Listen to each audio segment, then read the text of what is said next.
Good morning everyone. मैं हाजिर हूँ फिर एक नई कहानी के साथ। लेकिन आज की स्टोरी थोड़ी सीरियस होने वाली है क्योंकि ये कोरोना के साइड इफ़ेक्ट को दिखा रही है। तो स्टोरी का टाइटल है अंतिम सांसें। तो चलिए स्टार्ट करते हैं। चारों तरफ एम्बुलेंस की सायरन से सिर पर एक दबाव सा पड़ने लगा था। रात भी काफ़ी हो गई थी। रमेश की पिताजी की हालत कोरोना की वजह से अब गंभीर होने लगी थी। रमेश एम्बुलेंस से उतरता है और पागलों की तरह हॉस्पिटल के अंदर घुस जाता है। रिसेप्शन पर पहुंचकर वह हाँफते हुए कहता है, सिस्टर बाहर एम्बुलेंस में मेरे पिताजी हैं। उन्हें कोरोना के कारण सांस लेने में दिक्कत हो रही है। लगता है उन्हें ऑक्सीजन देना पड़ेगा।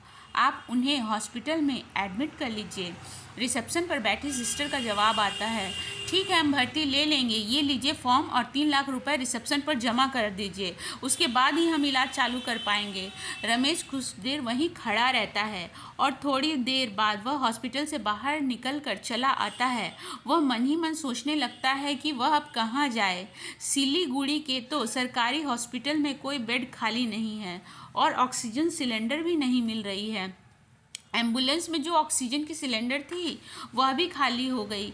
पिताजी को क्या कलकत्ता लेकर चला जाऊं? या फिर इतने में ही उसकी नज़रें एम्बुलेंस की तरफ पड़ती है।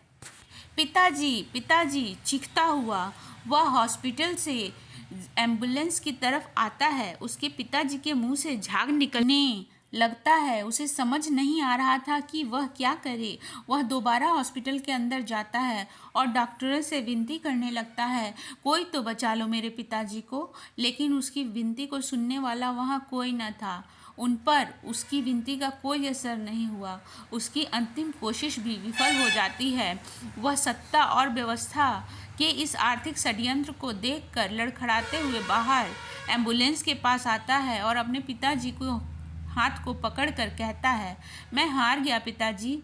लेकिन उसके पिताजी शायद अपने बेटे को यूं हारा हुआ नहीं देख सकते थे। इसलिए जब तक वह हॉस्पिटल से एम्बुलेंस तक पहुंच पाता उसके पहले ही उसके पिताजी की अंतिम सांसें निकल चुकी होती हैं। वह तो सिर्फ उनका मृत शरीर था जिससे रमेश बातें कर रहा था। 3/5/2021 इस दिन सिर्फ उसके पिता की मौत नहीं हुई, उस दिन इंसानियत भी मृत दिखाई दी थी। और ये कोई स्टोरी नहीं है बल्कि एक रियल इंसिडेंट पर बेस्ड है। तो फ्रेंड्स, आपको ये स्टोरी कैसी लगी? लाइक करें, कमेंट करें।